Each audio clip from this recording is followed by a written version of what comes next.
I'm down by the beach. I hope that this sound and you guys can hear me pretty well.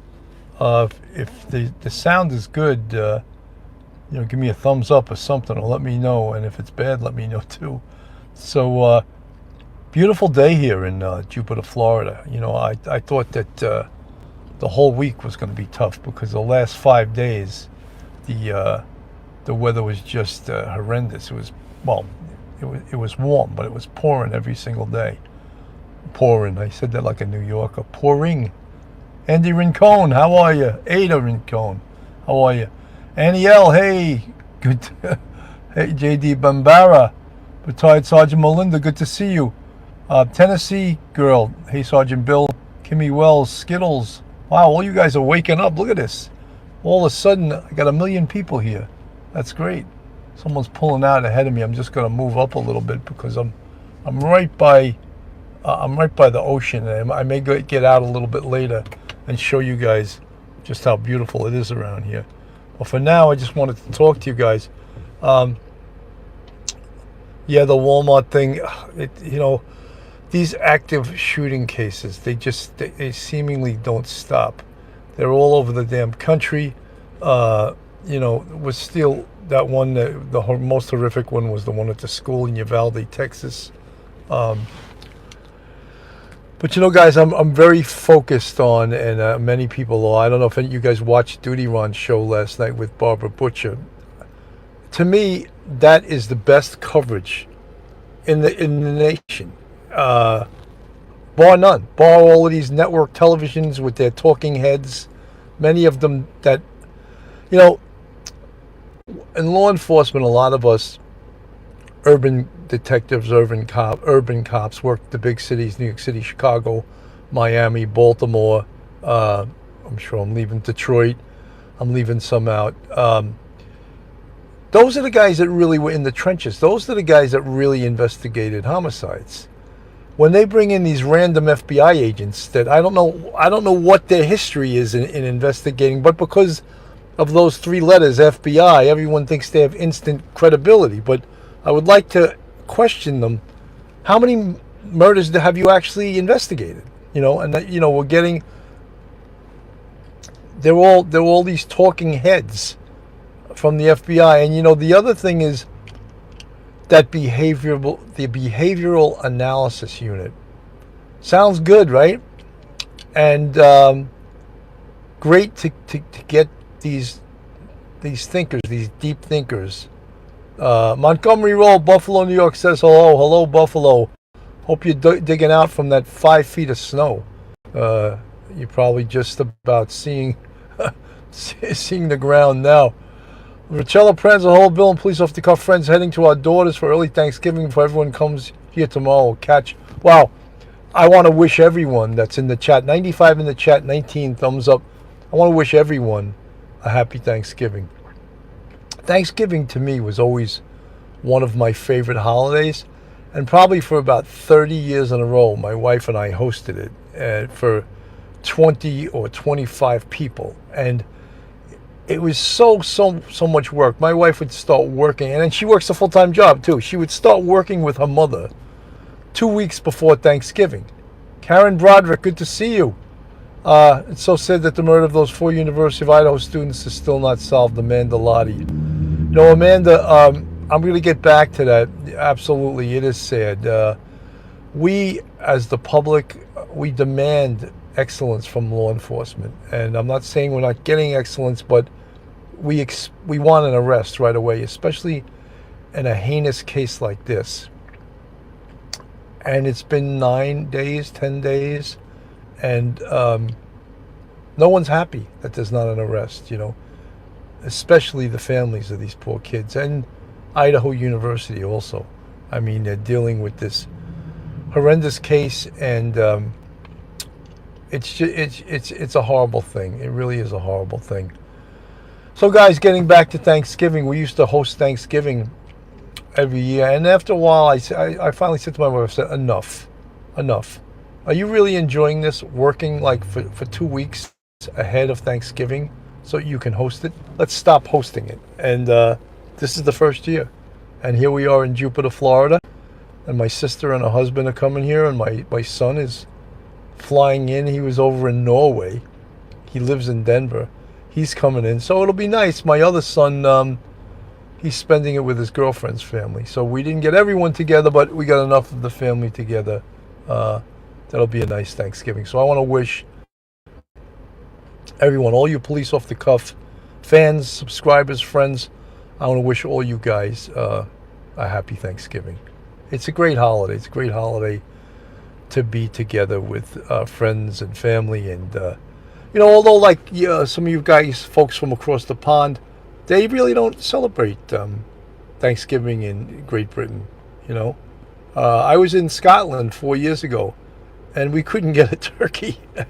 We were laughing. There's no turkey here. So what we have for Thanksgiving, we went to a place called the Prestonfield House, which was absolutely amazing, and we had steak, and it was incredible. It was one of the best Thanksgivings I ever had. It was like a castle. We had our wine in like this big room with a fireplace, and it looked like where the knights met to discuss strategy. And it was just totally incredible, and that's where I spent Thanksgiving 4 years ago. No, not in the UK. No turkeys. What's with you guys with no turkeys?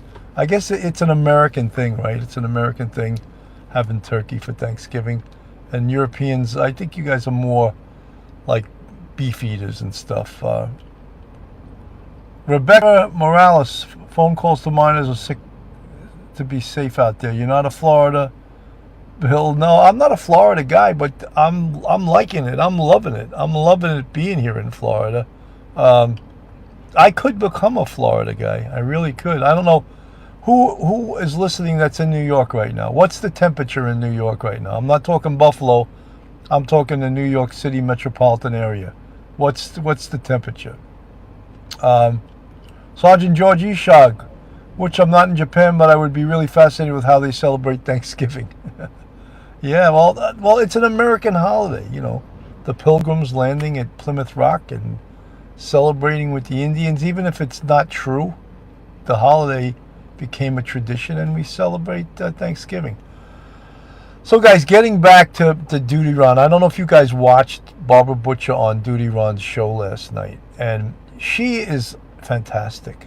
I mean, I worked with her when I was on the NYPD. She's just a brilliant woman, and she's really low-key, but she really knows her stuff. And when she was talking about cutting wounds and incised wounds and what evidence are left behind, whether or not the persons that were stabbed could have not made any noise, they touched upon every part of the investigation that everyone is raising. And all these talking heads, a lot of these talking heads on TV and a lot of the network newscasters, they're very arrogant, a lot of them. They're like demanding that the police tell them things. No, guess what? They're not going to tell you things just because you want to know it, and so you can increase your ratings. They want to increase their ratings by solving this case. So it's not in their best interest, that is secret. So, guys, if you're not, go on our YouTube, hit that subscribe button, give us a thumbs up, ring that bell, ring my bell, ring my bell. Ring the bell and join us, join our family. The other thing, we have a Patreon with 3 different levels, and we have a YouTube channel memberships with, count it, 5 different levels on our YouTube. So if you want to join us, you can join us that way. We're growing this channel, in case you haven't known. Oh, it's 53 in New York. That's a very mild November day, right? But it'll drop as the day goes on. It'll get a little bit colder, but hopefully Thanksgiving Day will be mild like that, right? For the Macy's Thanksgiving Day parade, where they blow up those big balloons. I used to take my kids there when they were young, the night before, when they'd be blowing up the balloons, and I could get into, because I was a copper, I was a sergeant in the NYPD, I could tin my way and get into the back area where they were blowing up the balloons, and the kids were so excited. Oh my God, look at this, we're going to watch them blow up the balloons. It was such a cool thing, But now my kids are 30 and 27. I don't think they would get the same thrill going to see the balloons being blown up. 165 in the chat, 58 with the thumbs up. Thank you guys for joining us. This is Coffee with Cannon, backyard beverage, bitching with Bill, whatever you want to call it. I'm not in the yard. I'm not bitching that much, and I'm not having any beverage right now. But glad you guys joined. Jameen Ergus, how are you? Good to see you. How many folks are here from Europeans are here? Put a 1 in the chat if you're from Europe. I'm seeing some new names that I'm not recognizing. SF Investigates. I joined late, but wishing your family a wonderful Thanksgiving, Sergeant, and all the members here, of course. Thank you, SF Investigates, and you too. Ditto, as they say. Karen Broderick, Australia. Wow. Came on a break at work. Lovely to see you too. Marie Green, how are you, Marie? I just sat down with a Southern sweet tea. Oh, that's good. Donut 1. I love the stories you tell us, Bill. Well, thank you. Thank you. Mary O, Ireland. Oh, Donny boy, the pipes are calling from glen to glen and down the mountainside. The summer's gone and winter's in the meadow.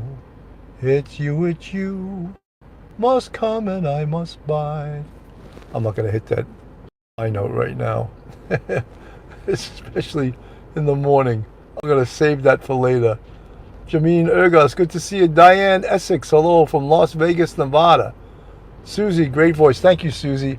The sound is apparently okay, right? Later on, I'm going to take a little walk outside the car just to show you how beautiful the ocean is today, and what a beautiful day it is.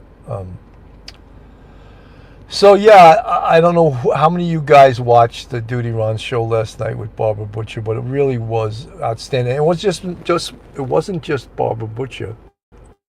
It was Ed Wallace.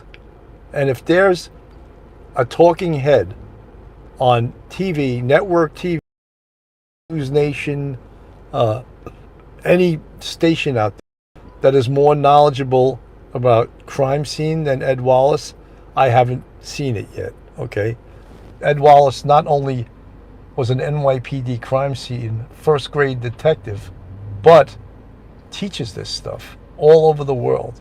So you can't really have a better person.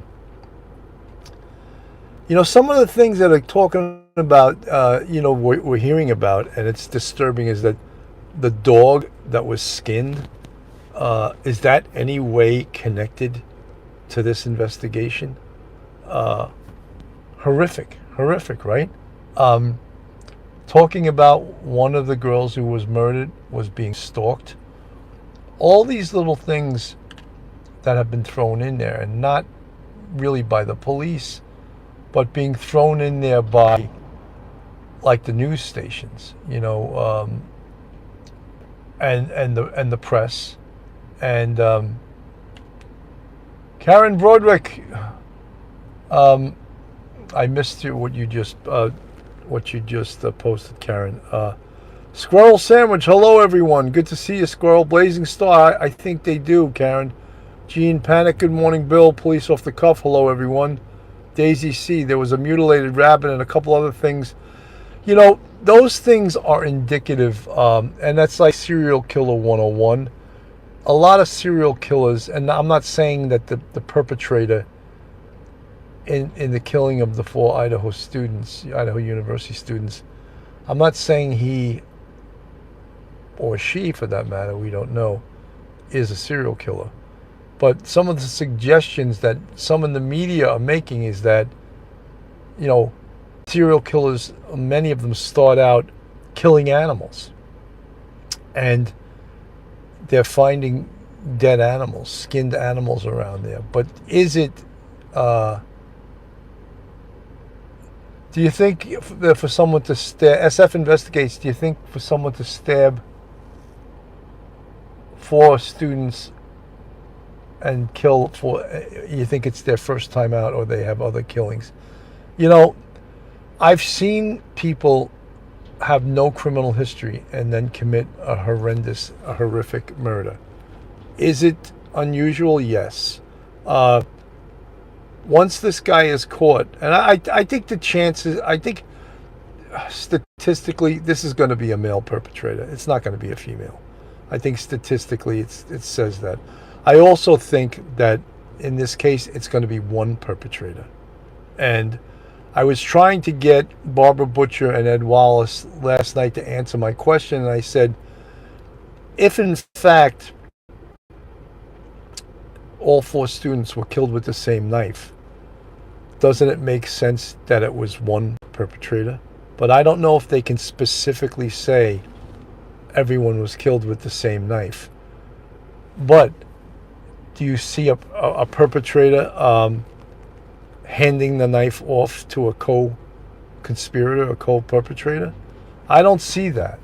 So I think, in my opinion, I think that it's one perpetrator.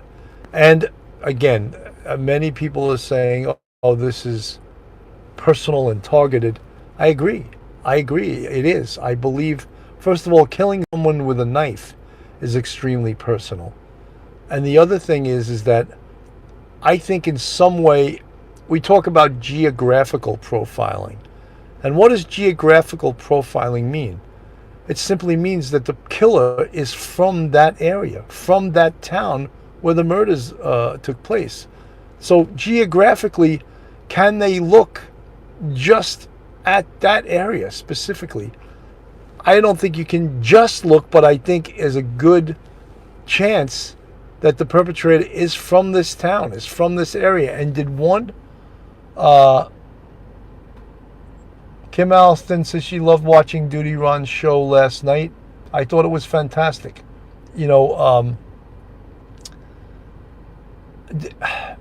There's so much to this case, and I think that when you really stay with the facts and you try to report what the police are doing in this investigation, what they should be doing, what they may be remiss in doing. I think the police in this case, because the Moscow police, because it's such a small department, I really think they're a bit insecure about their capabilities and about how much they know and how much they don't know in regards to homicide investigation. Don't forget, this is the first murder they've had in 7 years in this town. How do you get good as a department in the investigation of murder? How do you get good at it? I'll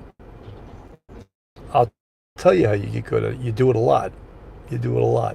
You get involved in a lot of homicide investigations. Karen Broderick, thank you for the £2 super chat.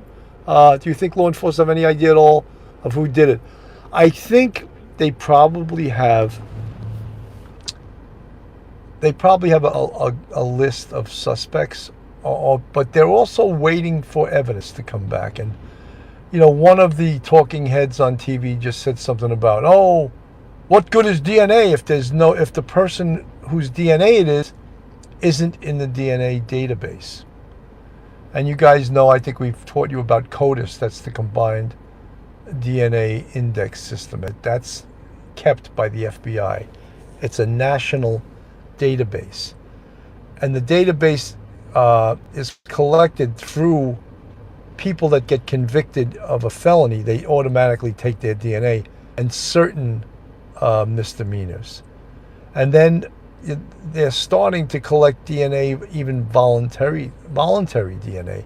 I mean, I said on my show the other night that every person spoken to in this case that was a potential person, not person of interest, but came up in the investigation, every person I would ask guys, I'm sorry, something's going on here.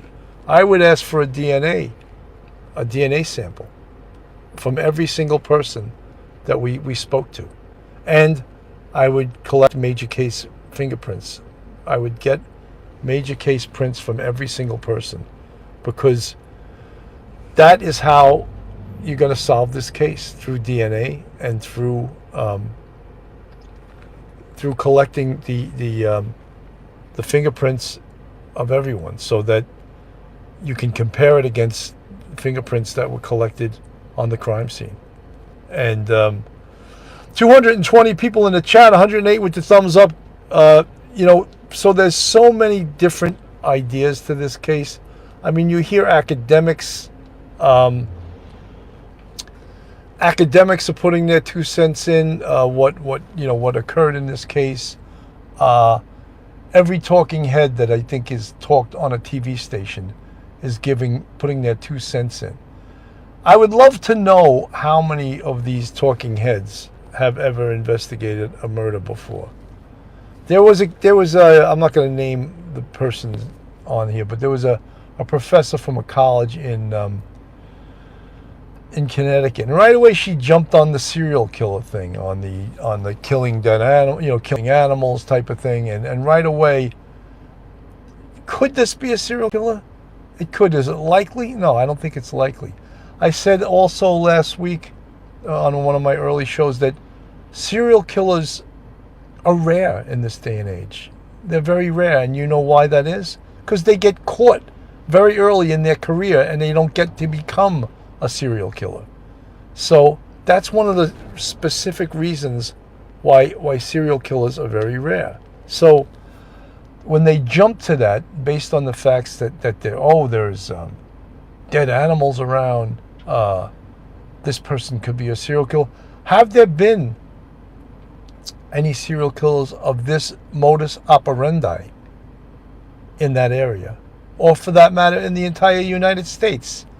Is there any serial killer that has been killing college students at knife point?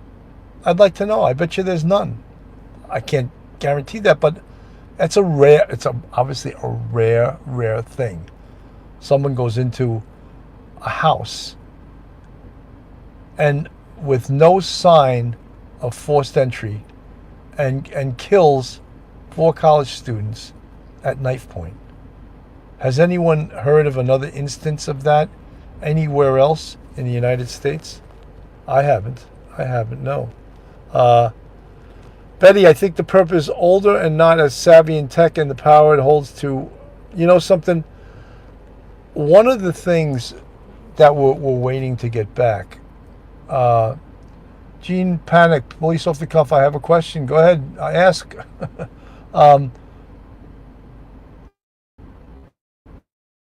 Yeah, I think that this perpetrator knows these kids, or very specifically, at least one of the girls.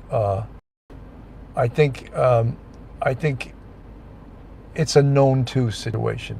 I think absolutely the perpetrator knows one of these girls. When they said right away, this is personal and targeted, I'd like to know why they said that, but I can see why they would say that. And then we had that big presentation last night with Ed Wallace and Barbara Butcher and Duty Ron talking about that K-bar knife, which is a knife that Marines carry, United States Marines. It's a killing knife, obviously. And they showed how it had a little barrier, and I forget what they call that little barrier, where the handle ends, so that if the knife hits bone, your hand doesn't slide to the blade and cut your hand. But does that mean that someone using a knife like this couldn't cut themselves? No, absolutely not. I think they still could cut themselves, and probably did cut themselves. So they gave a great demonstration on this K-bar knife, and they call it a Rambo knife, for obvious reasons. But the up close and personal nature of using a knife to commit a murder is something that says this person wanted some type of revenge, and he targeted a specific person.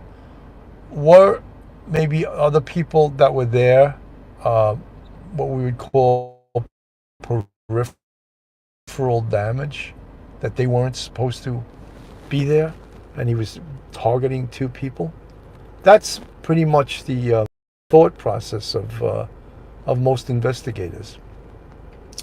We also mentioned something earlier on in the investigation. Is this killer that savvy that he would not bring his cell phone? Would he forget to bring his cell phone to this location? Or is he like all of us that you don't go anywhere without your cell phone? What do you think? Because if he did bring his cell phone, that is a dead giveaway, because we spoke about geofencing and how geofencing is a electronic technique where they search the cell towers, and they can pull up every single phone, not just computer too, electronic device that is being utilized in that area at a specific time. So this perpetrator, they can identify him through his cell phone. Do you think he was smart enough? Because this was no doubt premeditated. Do you think he was smart enough not to bring his cell phone to this scene? What do you think, folks? Do you think that, or you think that he just forgot about that? Because we all. The other thing I have asked numerous times, how did this perpetrator get to this scene? And what do I mean by that? Did he walk? Did he walk and come through the woods from the back? Or did he drive a car there? Remember we spoke about checking all of the Ring cameras everywhere? We said that very early. Now they're doing it. In fact, there was a reporter from Fox News who was a former Washington, D.C. homicide investigator. And he, on the scene, said they should expand this crime scene and they should do a grid search and they should do this. And the police started to do it. So what does that mean? To me, that means they're insecure about what they did. Because if someone came to me in New York City, or a New York City boss, and said, you should do this, we'd say, we know what we're doing, take a walk. And we would say, go back to your microphone and report for Fox News. Don't tell us how to run a homicide investigation. But the Moscow police, they started expanding the crime scene. And I thought that was a little bit probably a good idea. We speak about areas of entrance and exit. I don't know if they've found either yet. Entrance as in, how did the perpetrator get in the house? Exit as how did the perpetrator leave the house? A couple of things that we know and we've suggested is there must be bloody footprints in that house. There must be. The amount of blood there. Did he leave footprints leading to the door? Did he leave blood on the door jamb of the exit door? Or could have been a sliding glass door. Have they determined that yet? Have they determined areas of entrance and exit? Very, very, very important. Searching the woods, you can't do it enough times. You cannot search, because guess what? Because they haven't found the murder weapon. Is that important? You bet it is. You bet. I would have had 100 police academy recruits in that, we have that in New York City. We can pull them out of the police academy. Have them search, do a grid search, do a spiral search, do a quadrant search, do all these fancy words they use. A spiral search is where you go from the center, which is would be the crime scene or the house, and spiral out and concentrically and make the crime scene bigger and bigger and bigger until you have searched a huge area. They also have a thing called quadrant search and, of course, grid search, because all of this stuff has to be accounted so you don't repeat yourself. You don't do it over and over again. Oh, no, this is the areas we searched. Very easy to just not keep track of what you're doing and replicate what you're doing. You don't have time to waste. You know what I mean? You don't want to replicate and do it twice. You want to do it once and you want to do it right. But so far, they haven't found the murder weapon. Is that distressing? Is that disturbing to most people? You bet. And I think that a lot of these talking heads and these network TV stations, CBS, NBC, ABC, CNN, they want to point fingers because that, and most of them don't know what they're talking about either. But they want to point fingers and say, "Oh, isn't this unusual?" They had that guy McCabe, who was basically fired from the FBI.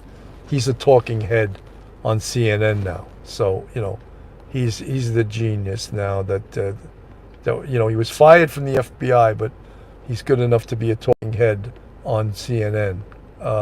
And he's talking about, I don't know what his, I know he was the second in command in the FBI, but I still don't know what his experience is in homicide investigation.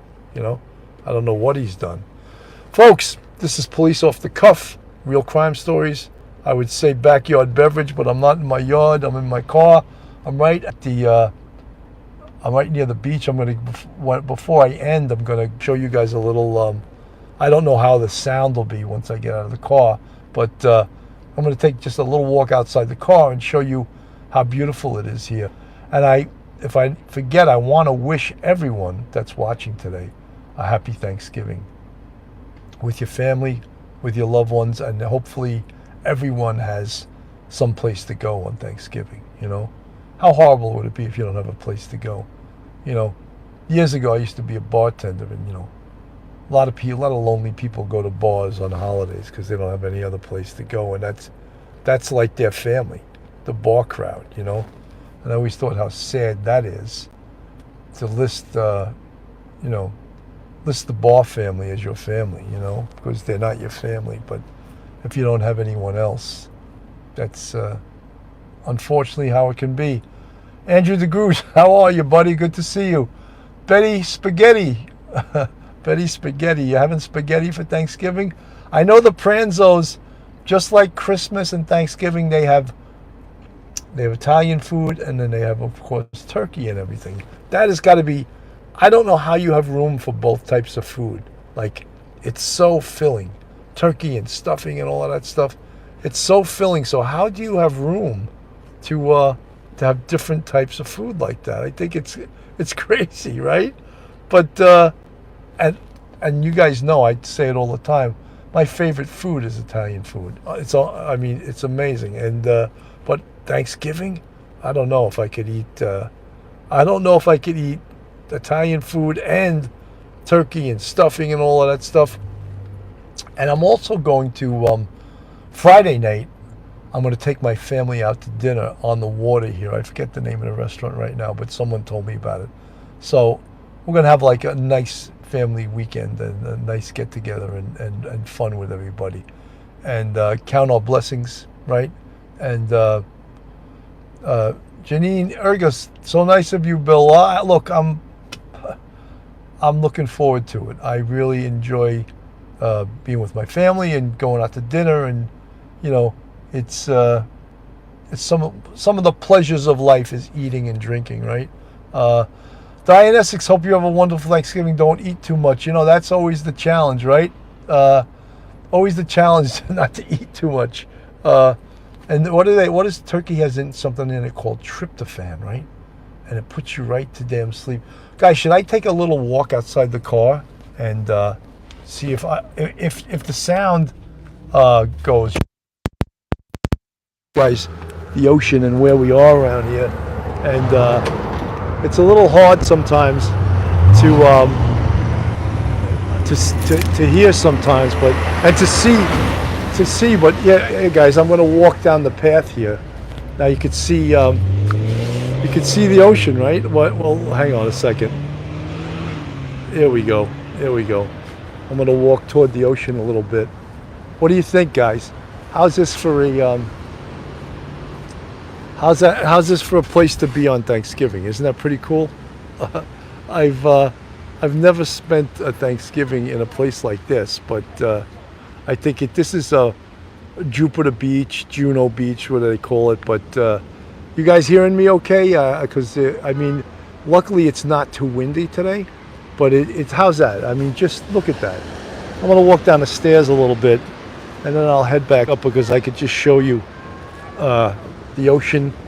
And every day people come here whether the weather's good, bad, raining, hurricanes, they come here.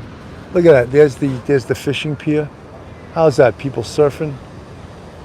A little different, right? A little different than than New York Thanksgivings, but so beautiful, so gorgeous, and I'm counting my blessings that I'm here. I love to try something different like this, and so cool.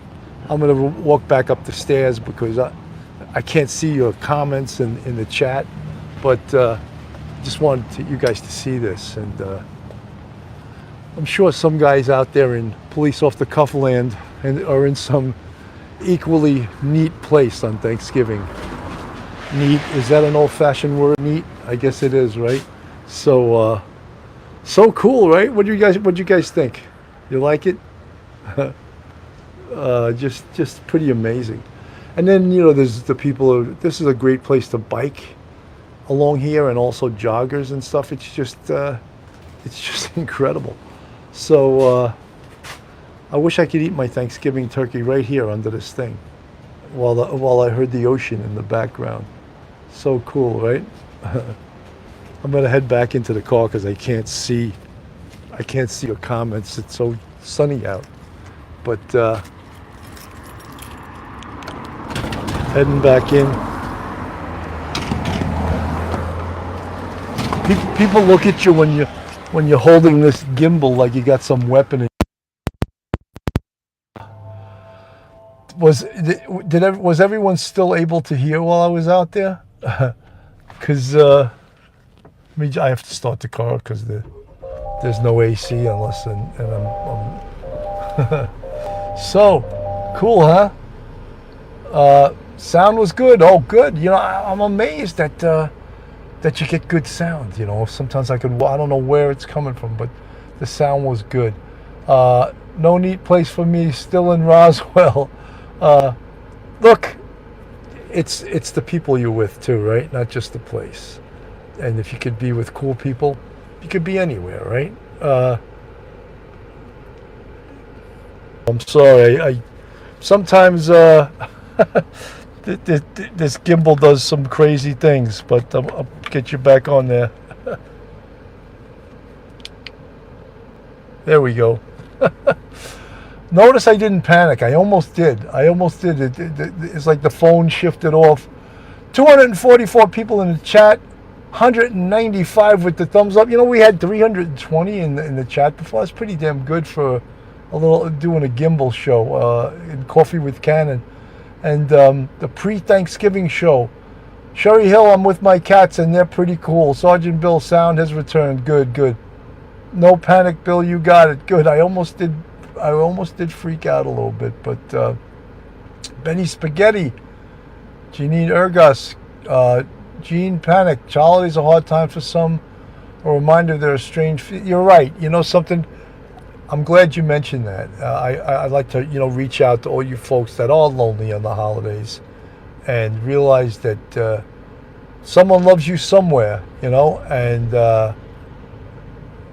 I wish that we could, all the police off the cuff family, could give a giant hug to people that don't have a place to go, maybe that aren't as fortunate, but we certainly appreciate everybody that is in this little police off the cuff family, that's in our chat family, that's in our that follows us. That you guys have a great family in the chat. I see you guys talking among each other. It's like you're all friends. That's fantastic.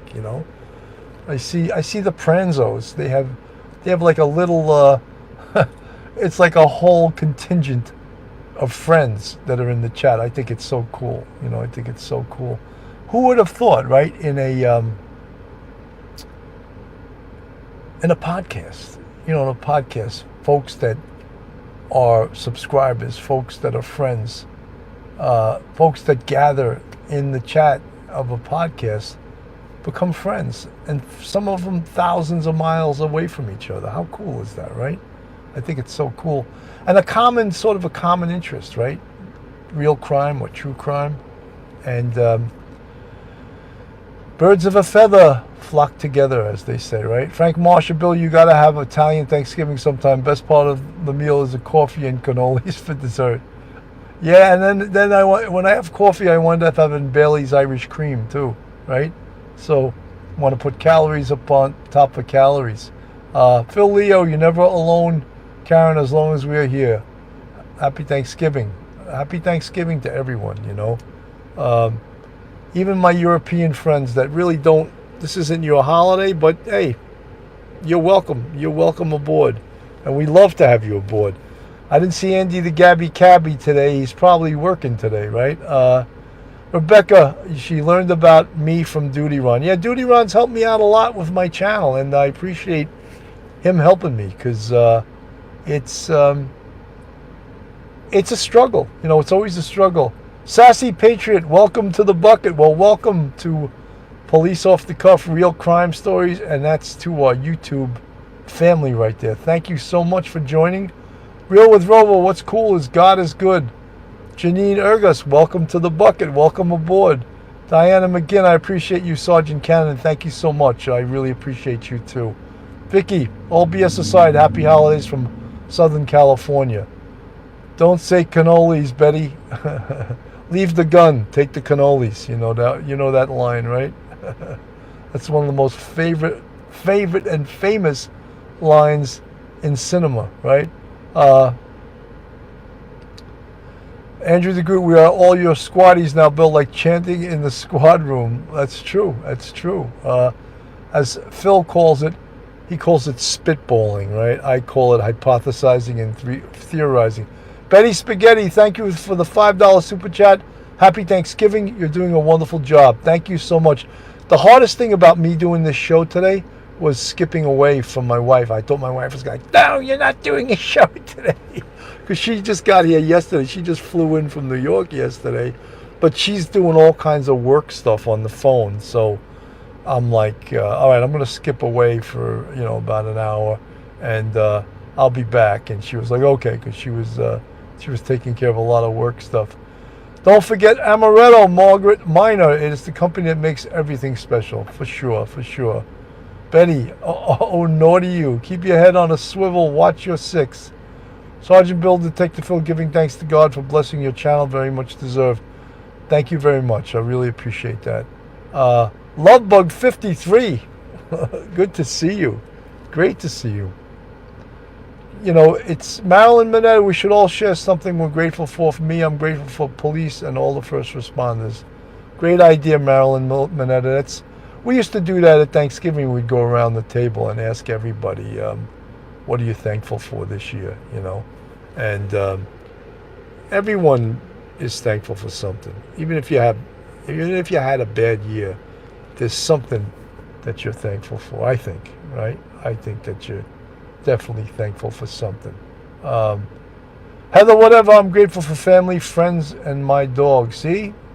Heather Whatever is thankful for her dog. That's fantastic.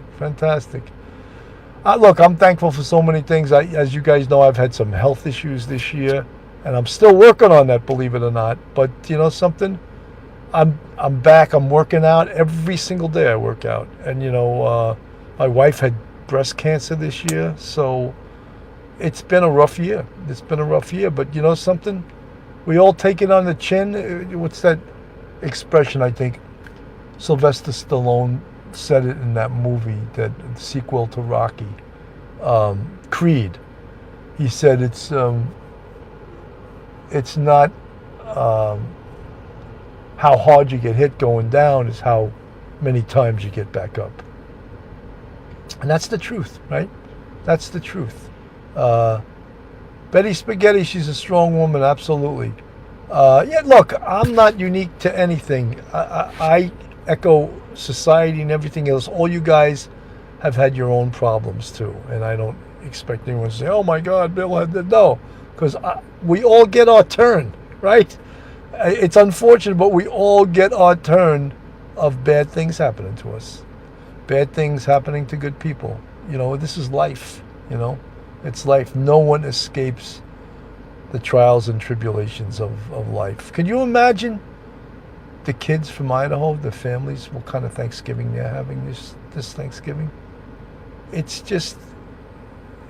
almost unimaginable, right? Frank Marcia, Bill and Phil, you guys are the best. Thanks for what you do. Thank you, Frank. Appreciate it. Nellie B, thankful for so much, but particularly for my beautiful son who is safe. That's great. That's excellent. Betty Spaghetti, oh my God, I couldn't imagine. Karen Broderick, appreciate all the hearts you guys are sending. Guys, 213 in the chat, 229 with the thumbs up. Anyone that's in the chat, if you're not subscribed, first of all, shame on you. Second of all, just go on our YouTube, hit that subscribe button, give us a thumbs up, and ring that bell. We're growing this channel. I think the last time I checked, we were at 35,600. So our next milestone will be 36,000, and I'm hoping we can reach it very soon, because I would love to reach being, mildly optimistic. I'd love to reach 40,000 before the end of the year. That would be great. I haven't had my blow-up show like Duty Run had. When he first put Barbara Butcher on, I think she did a show on the autopsy of Gabby Petito, and that show got 1.9 million views, and it added 50,000 subscribers to Duty Run's channel.